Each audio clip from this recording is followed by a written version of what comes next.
Today's episode is brought to you by DraftKings. You know DraftKings, and more importantly, their sportsbook, which is the top-rated sportsbooking app in the U.S. because it is safe, secure, and more importantly, it is reliable.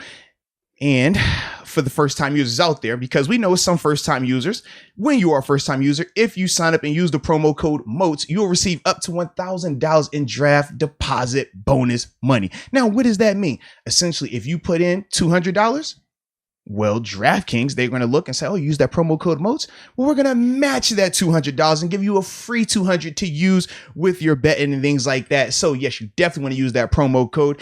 But more importantly, we know at times you could be a little bit, distressed. You might even have a problem, some might say. Well, whenever that is the case, and it can happen, you just read these words right here. You see these numbers. Call 1-800-GAMBLER. Tell a friend to tell a friend. I don't care how it gets done. Keep our defense off the field. Time of possession needs to be a big priority. We need our defense for a championship run. Now, I agree with that, but some of those issues boil back to what we were talking about offensively, right? Consistency up front. You got to run the ball better. Now, I thought they did a lot better this game. Like we said, this was probably their best game they've played up front, but it has to be more consistent, not just in running the ball, but in the pass protection, right? That keeps them on schedule. Excuse me. And then not just keeping them on schedule because you don't want to have a ton of third and longs. Even the Packers, right?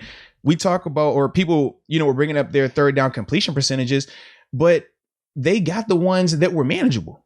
7 yards or less or 6 yards or less, they were completing those, and they should. But any of them that were longer, 3rd and 9, 3rd and 12, 3rd and 10s, they weren't hitting on any of those. And that's because the defense was good on 1st and 2nd down. They kept them off schedule. Our offense right now, we don't consistently stay on track. We get into a lot of 3rd and longs.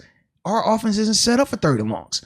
So when I think of that, that's another reason why our defense is playing a lot more snaps. We can't keep it consistently offensively. And like I said, it's the popcorn effect, right?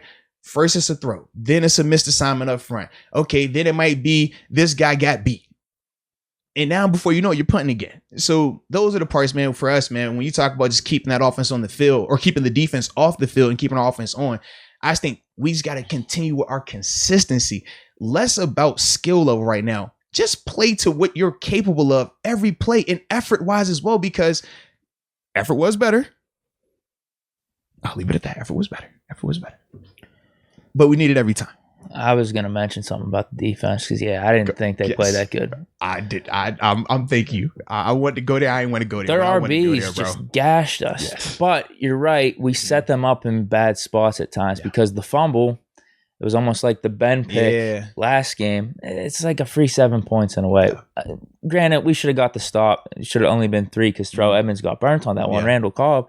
And I'm watching it today. Mm-hmm. And it looks even worse on TV than it was at the game because it looked like he was supposed to play inside. At least that's what Romo was saying. Yeah, so he got completely burned. It was almost like a double coverage kind of. No, so it wasn't double coverage. It was a regular man coverage, but Edmonds was the whole player. So you saw Norwood had outside leverage. So if Cobb would have went up or outside, Norwood's going to stay with him the whole time. When he goes inside, Edmonds is going to basically cut, where he'll take on that coverage responsibility and run with him.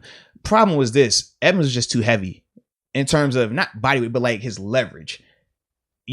Cobb was going to be, if he wasn't going vertical, he was going to be doing something coming across that field fast.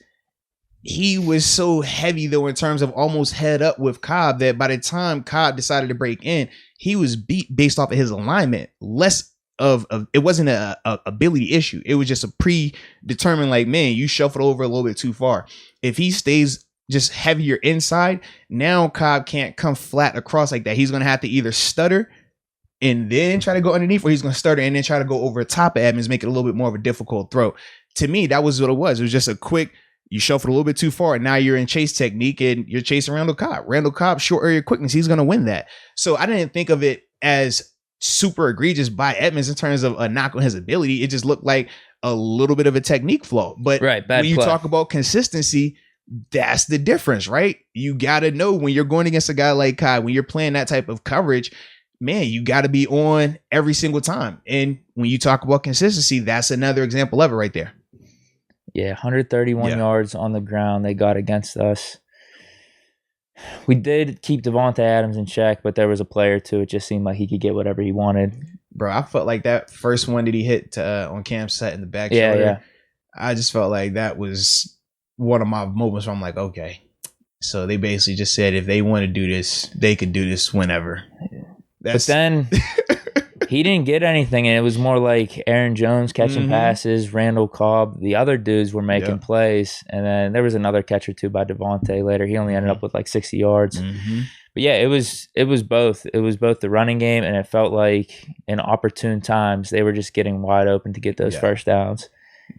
We put them in bad spots. The Presley Harvin punt for like 20 yards gave him basically another like 3 points. Ended up being a touchdown. No, that was a touchdown. Right.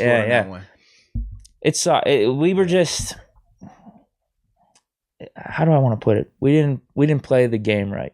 The game of like points, possessions, timing. Yeah, we weren't going into halftime and then right after halftime, and that's how the game got a little bit more out of hand. Absolutely, man. Because I felt like the game was so much closer in the first half. It was.